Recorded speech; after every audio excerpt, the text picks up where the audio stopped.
Então, gente, ao longo da disciplina, né, a gente viu que a gente pode desenvolver várias condições LMI para análise e síntese de sistemas politópicos, né? Nessa aula, a gente vai ver que dentro de uma região ali, local do espaço de estados, a gente pode desenvolver um modelo politópico que represente um sistema não linear. Okay? Esse modelo ele pode receber vários nomes diferentes na literatura, dependendo, né, da literatura onde a gente está estudando, sendo que os nomes mais comuns que a gente vai contar para ele vão ser um modelo Takai Sugeno, que vai ser como a gente vai chamar aqui, por preferência minha mesmo, ou um modelo quase LPV politópico. Ok? Beleza, vamos lá, gente. Certinho. Então, continuando aqui, né? Vamos lá. O que é um modelo Takashi-Sugeno, né? Um modelo nebuloso Takashi-Sugeno, normalmente considerado na literatura, ele é composto por um conjunto de regras em que o antecedente, que é a parte se da regra, certo? Essa parte aqui da regra a gente chama de antecedente, certo? É dado por conjuntos nebulosos, onde a gente tem que, né, as variáveis pertencentes ao conjunto nebuloso no nosso antecedente, certo? Essas variáveis pertencentes aos conjuntos nebulosos a gente vai dar o nome de variáveis premissas, certo? Que elas são as premissas do nosso antecedente. E no nosso consequente, que é o então, certo? A gente vai compor o nosso modelo com modelos lineares. Beleza?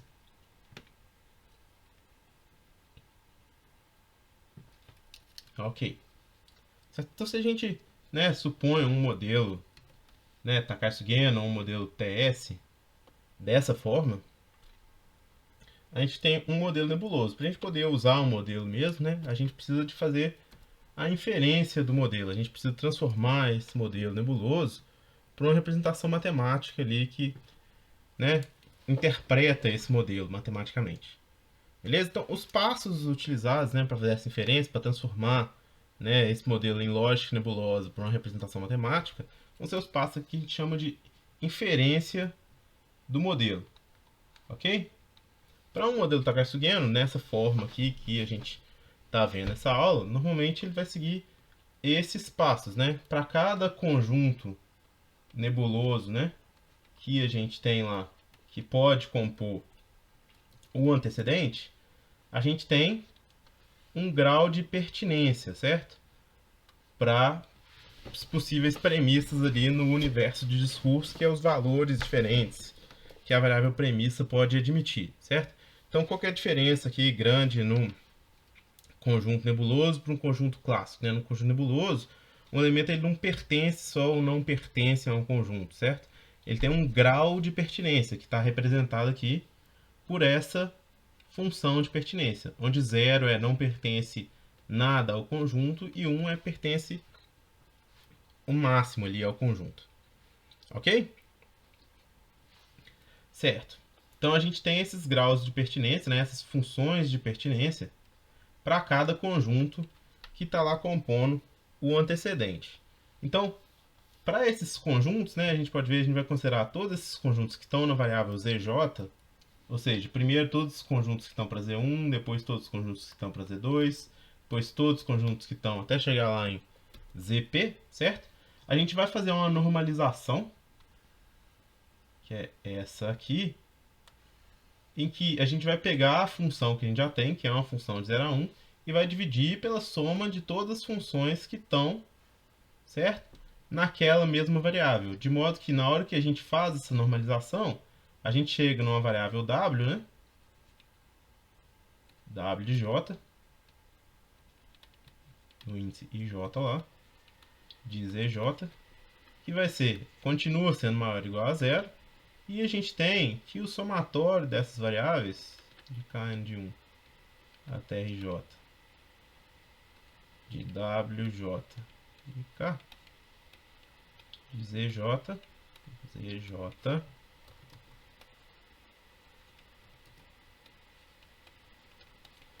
é 1, certo? De modo na hora que a gente faz normalização, a gente está garantindo ali que essas pertinências novas agora, né, dadas por W ao invés de serem dadas por ômega, vou usar o mesmo W aqui, elas são ali todas maiores do que a zero e a soma delas dá 1, certo? Então, dado que a gente fez essa normalização, né, para cada conjunto, a gente pode agora encontrar uma pertinência relativa à regra. Beleza? Que é quanto que é a pertinência daquela regra no nosso modelo. Para a gente fazer isso, a gente vai simplesmente, né, fazer uma agregação, que a gente vai ali juntar a informação de todos os I, né, que estão ali no nosso antecedente, certo? E para poder fazer, né, esse I, a gente vai precisar como se fosse uma interseção entre os conjuntos, a gente vai utilizar o produto, ok? De modo que a gente vai chegar aqui nessa função HI, que é uma função ali, que é o produto dos Ws normalizados. Se a gente utilizar o ômega sem normalizar, depois que a gente fizer esse produto, a gente tem que normalizar os Hs. Ok? Beleza. Fazendo dessa forma aqui, a gente consegue garantir a mesma coisa que a gente tinha, né? Lá para cima, a gente tem que os HIs são maiores que a zero e que a soma dos HIs, de 1 até R, né, é 1 também. Então a gente chega nesse tipo aqui de propriedade para os H1, os HIs. De modo que o nosso modelo inferido, então, ele vai ser, a gente vai utilizar essa função de pertinência com a ponderação para cada, né, modelo linear que a gente tem, compondo ali, né, o nosso modelo inferido no final. Ok? De modo que o nosso modelo inferido é esse aqui, à esquerda, e aí a gente vai ter essas propriedades aqui, que eu escrevi aqui em cima de novo, né? Ok? Para o modelo Takagi-Sugeno. Certo? Então a gente pode perceber várias, né, similaridades aqui com o modelo politópico que a gente viu lá para descrever, né, sistemas incertos, né, ao longo da matéria. Qual que é a diferença grande que a gente tem aqui, né, do modelo Takagi-Sugeno para o modelo politópico? A diferença grande é que lá a gente tinha um alfa, né, que pesava os modelos lineares da mesma forma, também era maior do que a zero e a soma era 1, mas a gente não sabia quem eles eram. Aqui no modelo Takagi-Sugeno a gente sabe exatamente quem são essas funções HI. Certo? Essas funções de pertinência do modelo, elas são conhecidas.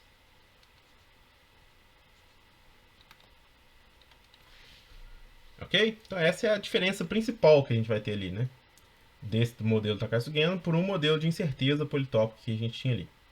Então, se esses sinais Z's, né, que a gente tem aqui, forem sinais externos ao sistema, esse modelo aqui ele também pode ser chamado de um modelo linear a parâmetros variantes. Ok? Porque dá para a gente escrever ele nessa forma. Mas se esses sinais Z's aqui, né, o que é mais comum no caso que a gente está lidando com modelos TS, eles vierem de dentro do sistema, né, eles dependerem dos estados do sistema, a gente vai chamar esse modelo de um modelo quase linear a parâmetros variantes, ou quase LPV, ou QLPV. Ok? Então esse é outro nome que vocês podem achar na literatura também para esse tipo de modelo, que é um modelo TS ou um modelo quase LPV politópico. Porque o modelo quase LPV não precisa estar na forma politópica, né? O modelo TS precisa. Certo? O modelo inferido do Takagi-Sugeno, do tipo 1, que é esse que a gente está considerando, sempre vai ter essa forma aqui. Beleza? Mesmo na literatura padrão. Beleza. Então, a gente já sabe como é que a gente infere, né, o modelo Takagi-Sugeno. Mas como é que a gente encontra um modelo Takagi-Sugeno? Na literatura existem diversas formas diferentes que a gente pode levantar, né, um modelo Takagi-Sugeno para um sistema não linear. E algumas dessas formas muito comuns são, por exemplo, por meio de identificação ou por meio de a gente pega e vai linearizando o sistema em torno do ponto de operação e interpola, né, ao longo desses pontos de operação. Certo? Que são aproximações, né? Essa via fazendo pelos pontos de operação é uma aproximação que a gente vai ter do sistema não linear, certo? Da dinâmica do sistema não linear. já havia identificação, a gente vai tentar encontrar um modelo, né, ali para representar o nosso problema. E até o contexto onde foram definidos ali, né, criados os modelos Takashi-Sugeno lá no artigo, né, do Takashi Sugeno em 1985. Beleza? Mas aqui, né, nessa aula, né, no nosso contexto, a gente vai estar interessado numa outra forma, né, uma forma diferente de encontrar esses modelos não lineares, certo? Esses modelos Takashi-Sugeno para sistemas não lineares. Qual que é essa forma que a gente está interessado? Essa forma que a gente está interessado, a gente vai dar o nome de... É uma técnica que ela é conhecida como não linearidade de setor, certo? Por quê? Porque ela busca, dada uma função, encontrar um setor que cobre essa função. Daqui a pouco a gente vai ter uma figura e vai fazer mais sentido esse nome setor. Ok? Então, ela é uma técnica muito utilizada na literatura e ela permite a gente encontrar um modelo exato, não é uma aproximação, né?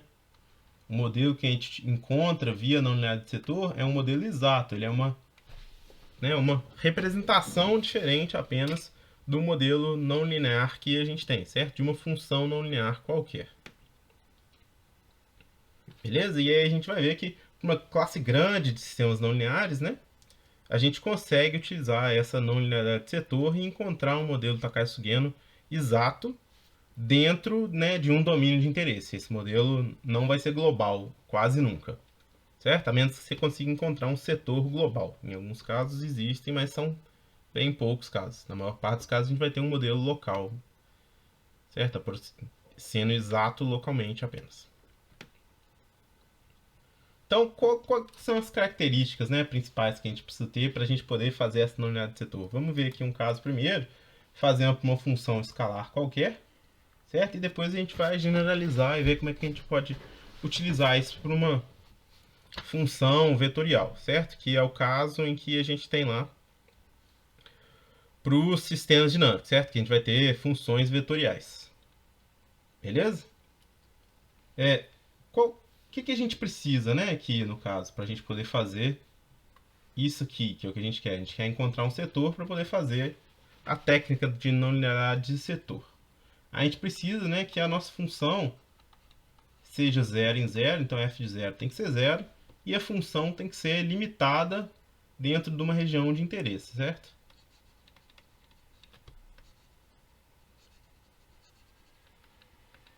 Tanto para cima quanto para baixo. Se isso é verdade, certo? Se isso é verdade, e a nossa função ela é 0 em 0, quase sempre a gente consegue reescrever a nossa função dessa forma aqui, ó. F de x é g de x vezes x, certo?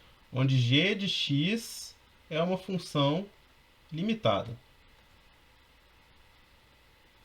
Por quê? Porque se a gente consegue escrever f como g de x vezes x, para a gente encontrar esses limites aqui, né, que é um limite inferior e um limite superior ali do nosso setor, certo? Que são dois setores, que está definindo, né, o setor que está cobrindo a nossa função, a gente pode simplesmente pegar o máximo, né, aqui o A1, o limite superior, como sendo o máximo da função g, e o A2 como sendo o mínimo da função g.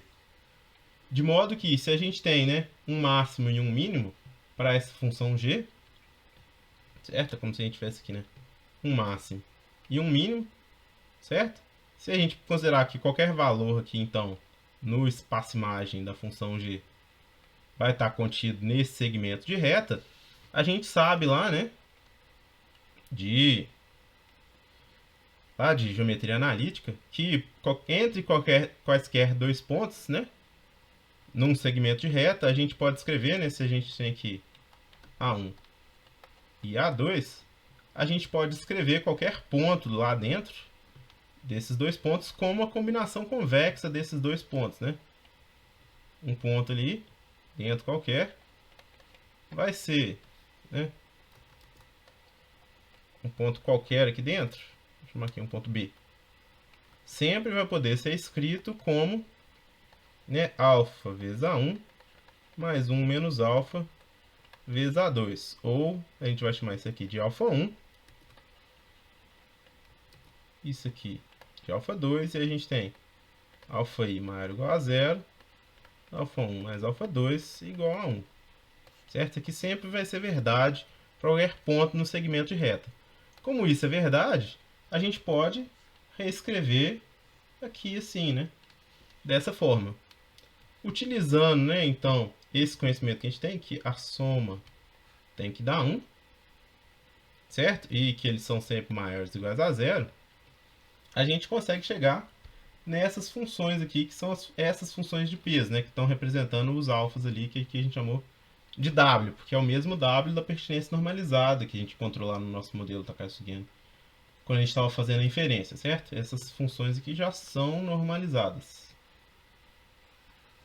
Qual que é a ideia aqui para W1? W1 está relacionado com o valor máximo, certo? Se ele está relacionado com o valor máximo, o que a gente quer?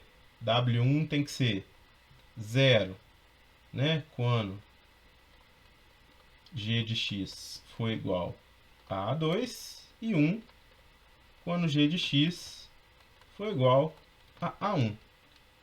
Certo? Então o que a gente pode fazer simplesmente aqui? Olha, é fácil. A gente vai pegar g de x menos A2 dividido por A1 menos A2. Por quê? Substitui A2 no lugar de g de x. Substituindo o A2, a gente já ficou com 0. Se a gente substituir o A1, ficou A1 menos A2 dividido por A1 menos A2, que dá 1. Ok? Então, para essa função aqui, a gente viu que tá tudo certo, sem problema. Para essa segunda, né, a gente quer o contrário, né? A gente quer que seja 0 quando g de x seja igual a 1 e 1 quando g de x for igual a A2. Substituir aqui A1 aqui em cima, A1 menos A1 deu 0. Substitui por A2, A1 menos A2 dividido por A1 menos A2 deu 1, certo? E uma propriedade que a gente tem entre essas duas funções, né, W1 e W2, é que W2 é simplesmente 1 menos W1, ok? Então a gente vê que, né, dada uma função escalar qualquer, por essa propriedade, né, aqui dos segmentos de reta, se a gente consegue escrever ela como esse produto, g de x vezes x, certo? Se a gente consegue escrever nossa função como g de x vezes x, a gente vai conseguir encontrar esses setores. Então vamos fazer uma coisa mais visual aqui, né? Um exemplo para a gente poder enxergar isso um pouco melhor. Ok? Beleza, vamos lá. Então vamos considerar aqui a função seno e vamos considerar que ela está entre menos π e π, certo? Aqui a gente tem lá menos π e a gente tem π. Uma característica da função seno que a gente sabe, né, é que seno de 0 é 0, certo? E a gente sabe também que seno de x dividido por x é uma função bem definida, que é a sinc, né? Vamos chamar aqui de sinc. Em alguns lugares define um pouco diferente, mas aqui a gente vai definir sinc como sendo seno de x dividido por x. Ok? De forma que isso aqui é sinc de x vezes x. Dentro desses limites aqui, né? Então a gente conseguiu escrever seno de x como sendo sinc de x vezes x. Sinc de x é lá a nossa função g de x. Então basta a gente pegar, né, os valores máximos e mínimos dentro do intervalo considerado. O valor máximo, né, vai acontecer quando x é igual a 0, vai corresponder a esse 1. E o valor mínimo vai acontecer quando x está aqui, né, no π ou no menos π, que é 0. Certo? Sinc de π ou de menos π dá 0. Ok? Então a gente achou lá A1 e A2. A gente consegue achar também, né, as funções de peso correspondente. W1 vai ser seno de x, né, menos A2, que é menos 0, dividido por sinc, né, dividido por 1 menos 0. Então, como, né, menos 0 dividido por 1, nesse caso aqui, é fácil de ver que vai dar simplesmente, né, sinc de x. E W2 vai ser 1 menos sinc. Certo? Como A2 é 0, aqui é fácil de ver que recupera, né? Porque a gente vai ter lá seno de x é seno de x dividido por x vezes x. Então, cortou, ficou seno de x e esse termo aqui é zero, né? Nesse caso aqui é zero. Beleza? E aí aqui a gente fica com seno de x é igual a seno de x. A gente vê que é fácil de recuperar a função se a gente faz a conta ali com o modelo inferido, nebuloso que a gente encontrou. Ok? Beleza. Mas aí o que a gente consegue ver aqui então, né? Por essa plot que a gente tem aqui do lado esquerdo, que esses setores que a gente encontrou, que são lá, né? A1 vezes x e A2 vezes x, eles vão cobrir a nossa função, né? De modo que a função vai estar sempre entre esses dois setores. Ok? A gente pode ver aqui que esse resultado que a gente encontrou, ele não é um resultado global, porque se a gente continuar seno aqui, ó, para fora, a gente vai ver que o seno vai sair para fora desse setor do zero aqui, né? Então, esse setor que a gente encontrou, esse modelo que a gente encontrou, ele só é válido nessa região, de menos π até π. Ok? Para a gente ver aqui como é que ia mudar um pouco, vamos considerar um modelo, né? Que escrevi errado, é de menos 2π até 2π. Se a gente considera agora que nosso modelo ele vai de menos 2π até 2π, a gente vê que o zero, né? Se a gente tentasse traçar o zero aqui, que seria 0 vezes x, não é mais um setor que a função vai obedecer, ok? Ao invés disso, né, a gente pode ainda escrever seno de x como sinc de x vezes x, certo? Só que agora o máximo continua sendo 1 e o mínimo da sinc é menos 0,2172, certo? Ou aproximadamente isso aqui, né? Beleza? Que eu trunquei algumas casas decimais. Mas nesse caso aqui, né, aqui mesmo se a gente considerasse um domínio maior, esse mínimo aqui ele é global para sinc, certo? Então esse setor que a gente encontrou, ele é global, até porque ele está crescendo aqui para sempre, né? Qualquer hora que a gente pegar a função seno e considerar, ela sempre vai estar dentro desse setor, ok?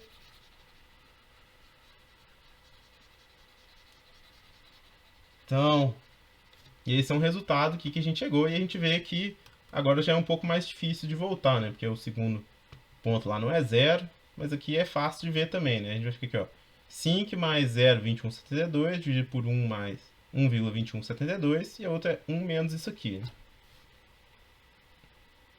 Beleza? Na hora que fizer essa conta aqui, dá pra ver que recupera seno de x. Ok? Beleza. Tranquilo, vamos continuar. Então, a gente já viu como é que a gente pode fazer por uma função escalar, mas e no caso que a gente tem uma função vetorial, quando a gente tem um sistema dinâmico?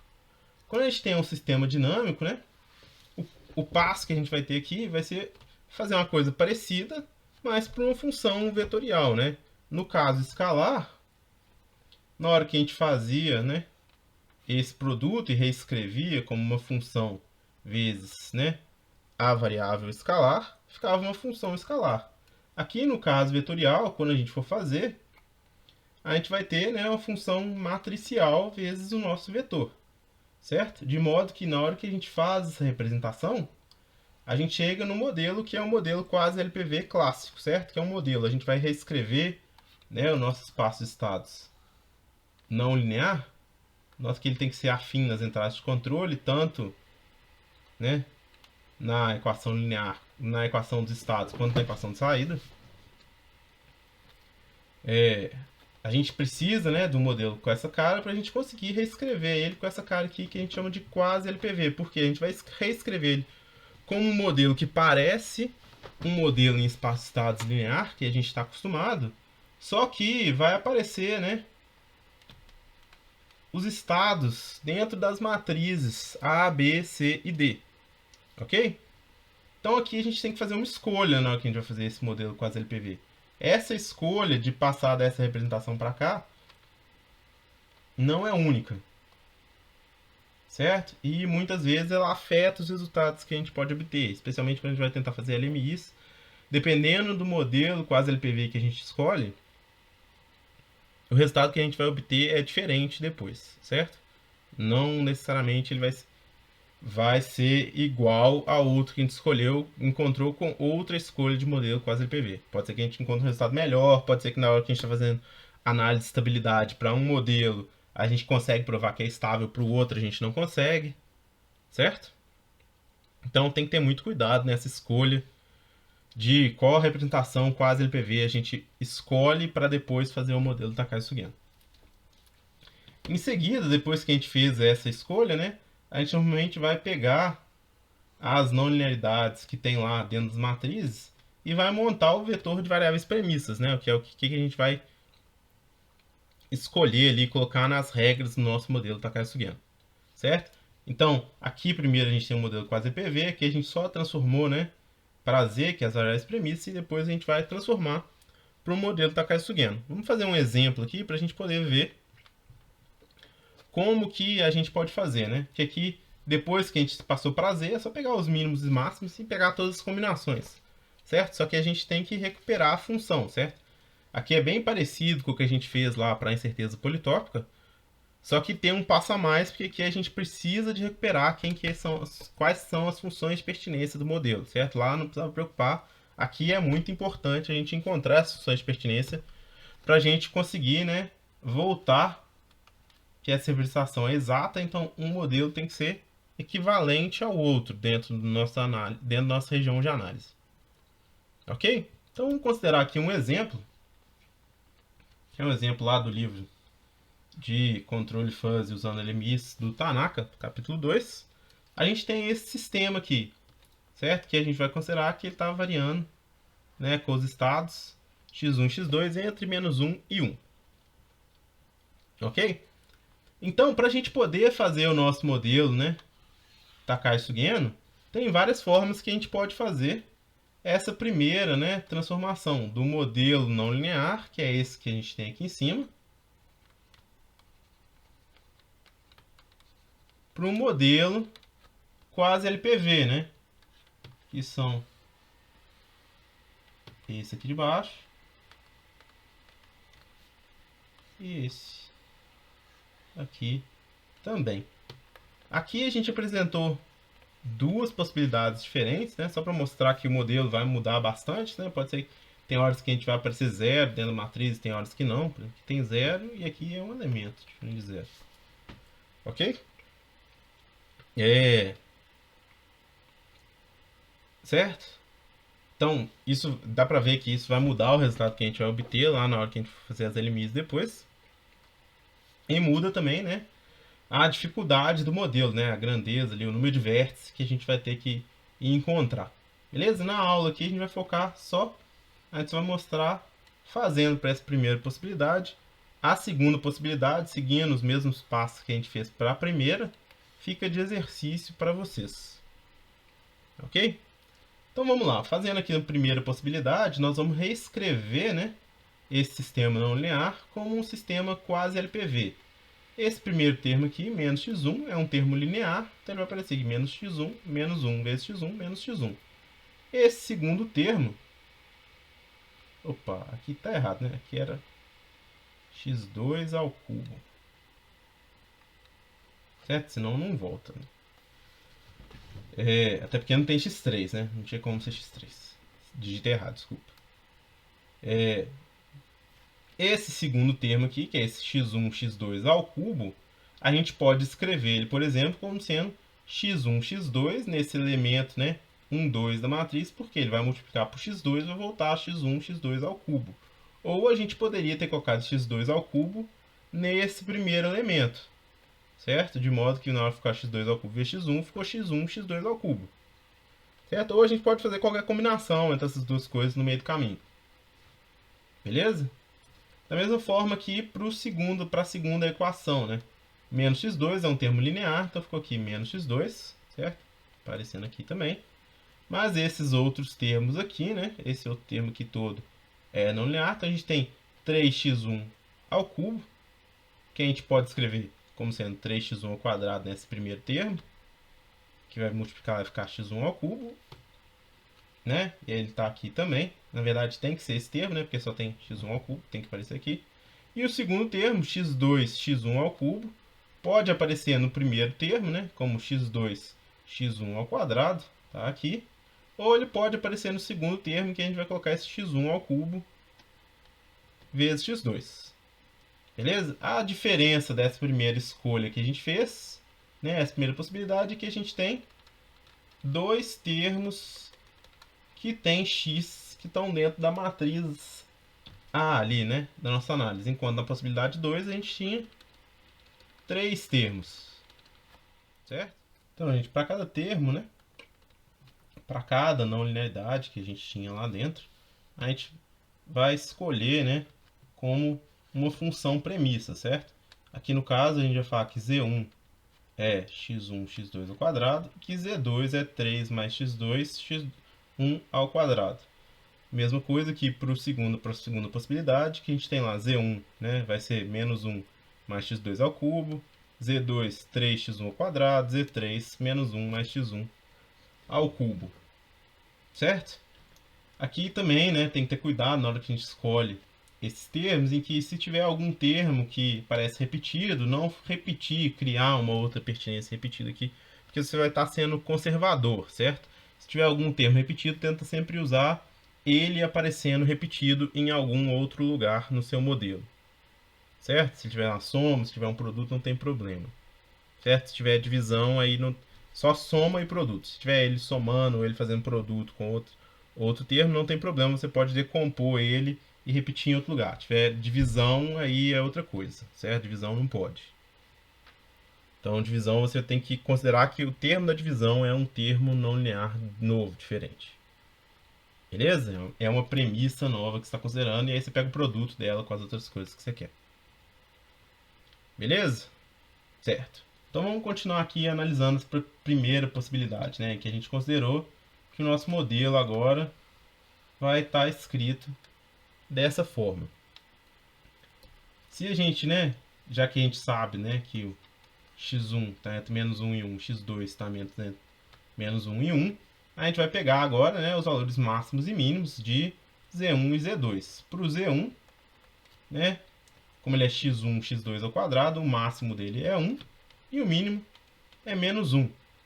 De forma que a gente pode escrever, né, lá o W1, que é o valor relativo ao máximo, como sendo Z1 menos o mínimo, como o mínimo é menos 1, menos 1, ficou Z1 mais 1 dividido por 2. A gente pode, né, escrever tanto em função de Z, quando a gente pode substituir o Z, né, porque na hora de implementar a gente tem que implementar em função de X mesmo, escrever em função de X, x1, x2 ao quadrado mais 1 dividido por 2. Esse aqui é a função, né, de pertinência relativo ao máximo de Z1.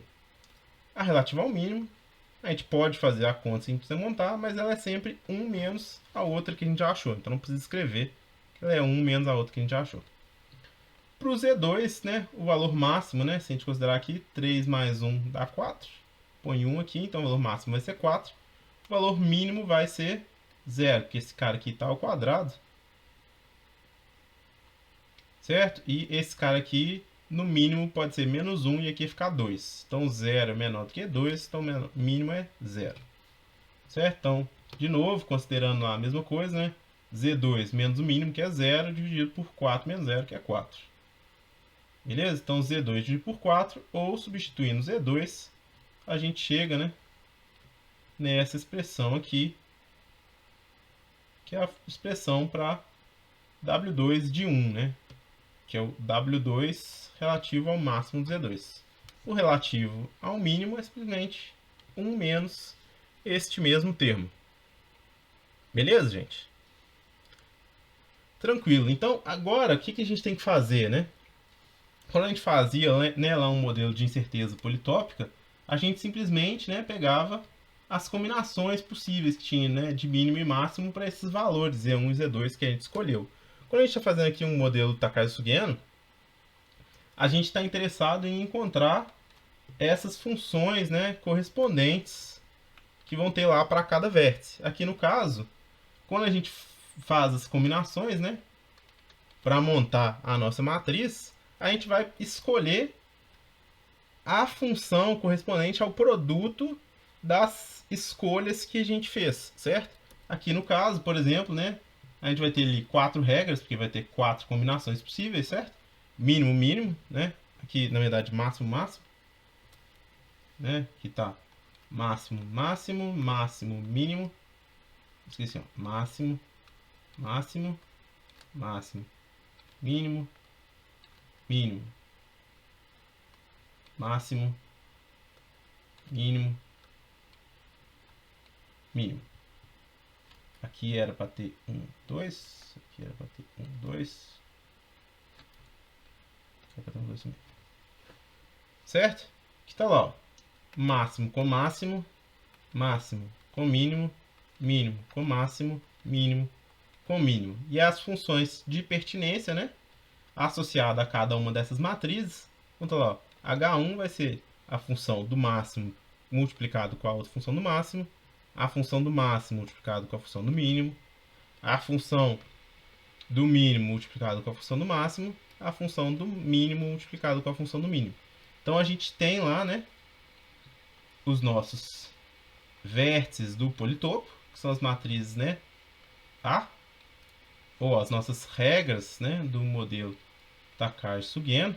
Aqui pode chamar de vértice, pode chamar de regra também. E a gente tem as nossas funções de pertinência, ou as funções de peso do modelo politópico. De forma que, quando a gente fez isso, a gente consegue inferir o modelo, né? A gente consegue fazer esse modelo aqui, que recupera exatamente dentro dessa região que a gente escolheu, né? Menos 1 até 1, recupera exatamente aquele modelo não linear que a gente está considerando. Então a gente encontrou, né, dessa forma, um modelo politópico, ou um modelo Takagi-Sugeno, para o sistema não linear.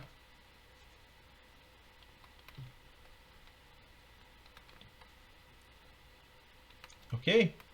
Então, como esse modelo ele é politópico, certo?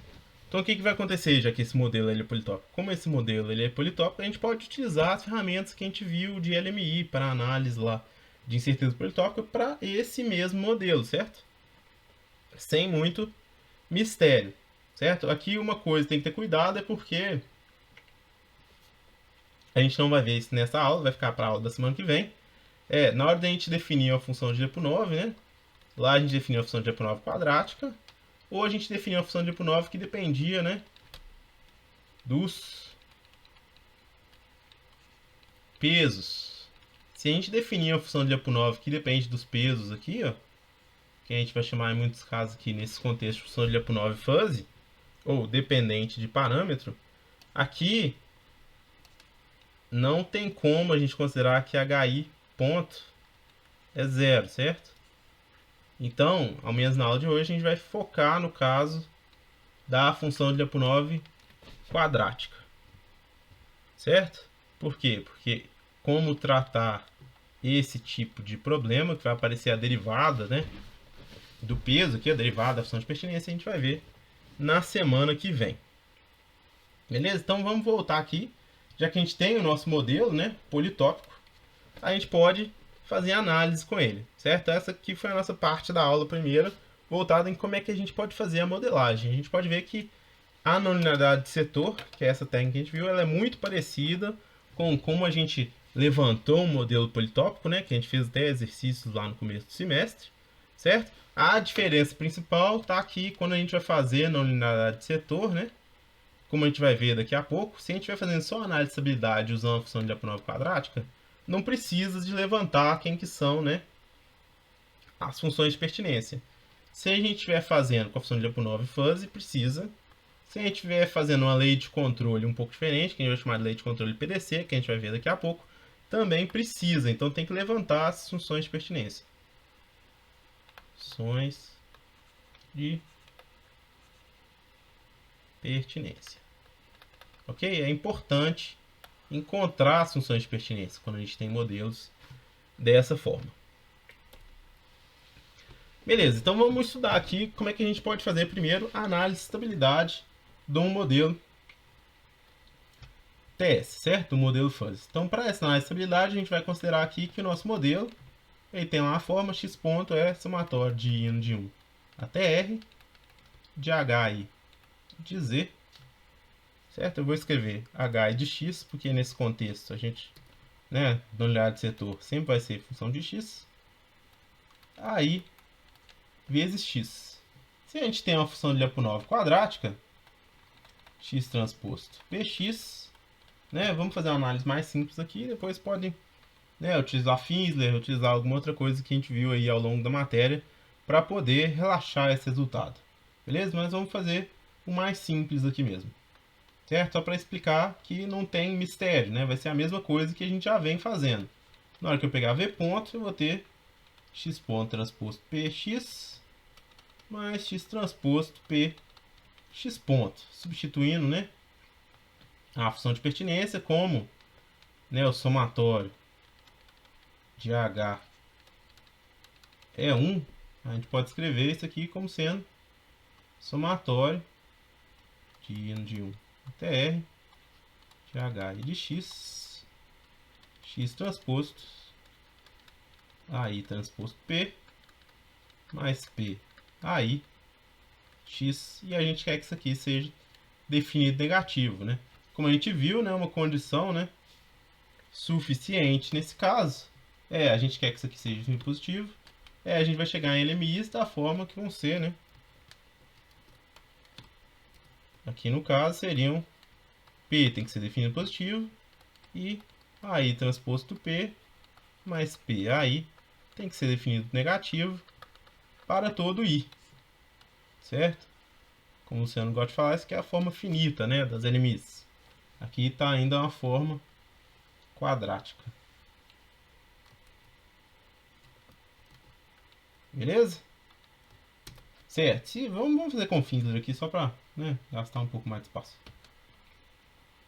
Se a gente tivesse feito com Finsler saindo aqui, né, a gente ia ter lá V ponto, ia ser x transposto x ponto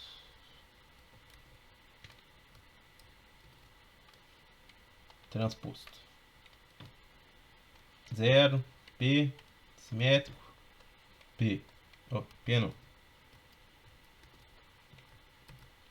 0 que multiplica x ponto, a gente quer isso aqui definido negativo, mas a gente sabe, né, da dinâmica do sistema, dessa equação dinâmica do sistema, a gente sabe que somatório de 1 TR de H e de X aí menos identidade que multiplica x ponto é igual a zero, de modo que a gente pode usar Finsler, né, e chegar no resultado, né. Aqui a gente vai somar com os termos, vamos considerar constante aqui para o Finsler. Então, a gente vai considerar constante é só suficiente essa condição que a gente vai encontrar, certo? Que vai ter a forma. Aqui vai ser N1, N2, explica somatório de N de 1 TR H de X aí menos identidade mais esse termo transposto, né? N de 1 TR de HI X aí transposto menos identidade, então multiplica N1 transposto N2 transposto. A gente sabe, né, que isso aqui x transposto, isso aqui é zero, né? Por isso que a gente pode somar naquela forma ali. Então a gente sabe que é uma condição suficiente, né? Seria a gente ter P definido positivo e para todo I também, né? A gente considerar que a gente ia ter N1 aí mais AI transposto N1 transposto P menos N1 mais A1 transposto N2 transposto, que é o simétrico, e aqui a gente teria menos N2 transposto para todo I. Se vocês voltarem lá na aula, né, que a gente viu de análise de estabilidade, vão ver que esse cara aqui é o mesmo, né, que a gente controlar com a certeza politópica. Por quê? Porque aqui não tem nada que a gente usou diferente, né? Se o sistema não tivesse certeza politópica, ia ser a mesma coisa, não ia ter mudado nada. Ok? Beleza. Vamos considerar agora, né, que o nosso sistema em malha aberta, ele era lá de novo, somatório de N de 1, TR, de H e de X, AIX, mais B e U, agora tem uma entrada de controle, e a gente vai considerar primeiro que ela é de controle linear, né? Então a gente tem lá U é K vezes X, de modo que a nossa malha fechada, né? X ponto vai ser somatório de 1 TR, de HI de X, AI mais BIK, que multiplica X. Né? Seguindo os passos ali, né? Que a gente viu aqui, acabou de ver, iguais, mesma coisa. Inicialmente a gente ia ter, né, P definido positivo, e para o segundo caso, se a gente considerar AI mais B e K no segundo termo, a gente ia ter AI mais B e K transposto P mais P AI mais B e K aqui na forma quadrática, né? X transposto X, isso aqui tem que ser definido negativo. A gente vai fazer uma transformação de congruência com P é menos 1 à esquerda e P é menos 1 à direita. Vamos fazer uma transformação linearizante também, que a gente vai criar X é P é menos 1 e Y é K que multiplica X. De modo que a gente vai ter AIX, somatório de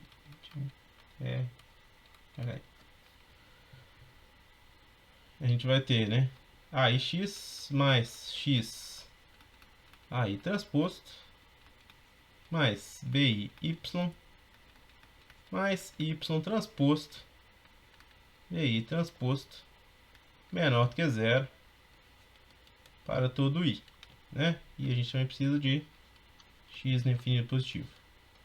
Então a gente vê que essa lei de controle aqui, no fundo, né, apesar de estar aqui lei de controle linear, um outro nome que ela recebe, né, é a lei de controle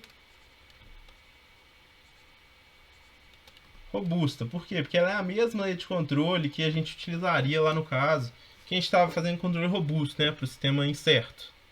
Ok? A gente pode ver que aqui é meio ruim a gente fazer isso. Não ruim, né? Mas a gente não está usando toda a informação que a gente tem disponível para a gente para projetar a lei de controle, né? Por quê? Porque aqui a gente não tem um sistema incerto. A gente tem um sistema não linear. E a gente conhece essas funções HI. Certo? Já que as funções HI são conhecidas, uma ideia é, vamos utilizar essas, né? Aqui de novo, o sistema tem a mesma cara. Somatório de I de 1 TR de HI e X AI X mais BI-U. Então qual que é a ideia principal, né, aqui nessa lei de controle que a gente chama de lei de controle de compensação paralela distribuída? A ideia aqui nessa lei de controle é, já que a gente conhece as funções de pertinência, certo? A gente usa as funções de pertinência na nossa lei de controle. Chama lei de compensação paralela distribuída, por quê? Porque a gente vai utilizar as mesmas funções de pertinência do sistema no controlador, certo? De forma que a nossa lei de controle vai ter essa cara aqui, certo? Que é uma lei de controle que a gente chama de PDC, ok? Qual que é a ideia aqui do controle PDC, então? É que a nossa malha fechada agora, né, como tem um produto, BK, eu vou ter que escrever com 2 somatórios, eu vou passar a ter a malha fechada da seguinte forma, né? I de 1 até R, somatório de J I de 1 até R, HI de X, HJ de X, como o somatório, né, é 1, não tem problema eu jogar o AI para dentro do somatório do J.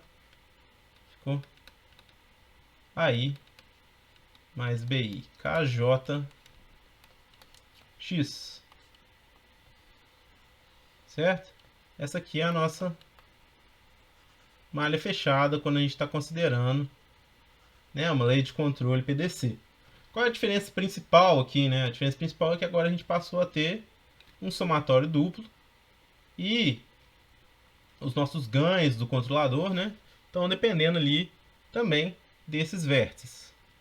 Beleza? Então se a gente fizer, né, da mesma forma que a gente fez, né, se a gente tivesse lá, né, P maior do que zero, e a gente ia ter AI transposto P mais P AI, né, que ia levar a gente a ter, vou escrever com o somatório aqui, somatório de I de 1 até R, somatório de J indo de 1 até R, de HI de X, HJ de X, X transposto, AI transposto, mais KJ transposto, BI transposto P, mais P, AI, mais BI, KJ, fica X, tem que ser definido negativo. Vamos de novo fazer as mesmas escolhas que a gente fez anteriormente, né? Vamos fazer a congruência P-1 à esquerda e à direita. Vamos chamar, né, P-1 de X. E agora a gente vai ter um YJ, né, que é dado por KJ vezes X. Note que não tem problema, por quê? Porque o X é fixo, então a gente consegue recuperar o nosso KJ sem problema, certo? A gente pode ver que essa transformação linearizante ela tem volta, né? Lembra lá que sempre precisa ter volta a transformação linearizante. Então, de modo que se a gente fizer isso, né, as condições que a gente precisar, vai ser x tem que ser positivo e somatório de I de 1 até R, somatório de J I de 1 até R, e HI de X, HJ de X, de... Aí aqui a gente vai ter, né, AIX mais X, AI mais BI, YJ mais YJ transposto, BI transposto, e essa condição tem que ser, né, que dependente do somatório duplo tem que ser definida negativa, né? As condições mais simples, né, mais usuais na literatura para esse somatório duplo são a gente fazer, né, vamos chamar isso aqui de Q e J, e a gente ter Q de I definido negativo para todo I, e Q de IJ mais Q de JI tem que ser definido negativo para todo I e para todo J maior do que I. Certo? A gente viu isso lá na aula que a gente lidou com o somatório duplo. Lembra que essa transformação, né, daqui para cá, ela é só suficiente, né? Como vocês viram semana passada com o Luciano, outra coisa que vocês podem usar, pode usar o termo de poly aqui, por exemplo, e aumentar o grau para tentar chegar em outra condição, né? Então vai aumentando o número de condições que vocês vão tendo, certo? Vai chegando perto da necessidade e vai obtendo condições melhores, certo? Outra forma é aumenta o grau aqui no controlador, né? Parecido com o que o Luciano fez lá, mas eu não sugiro fazer isso não, porque em fuzz normalmente escreve um pouco diferente de como o Luciano montou. Beleza? Então a gente vê aqui que não tem muito mistério, né? O controle. Qual que é a vantagem aqui, né, desse modelo fuzzy, né, em relação... Vantagem não, mas qual é a diferença principal, né? Então, do modelo TS para o modelo incerto? A gente conhece a pertinência. Já que a gente conhece a função de pertinência, a gente pode fazer uso dela. Certo? E isso que é a ideia principal da lei de controle PDC, da lei de controle de compensação paralela distribuída. Ok? Então é isso, gente. A gente fica por aqui por hoje. Eu espero que tenha dado para entender. Qualquer coisa eu estou aí para tirar dúvidas.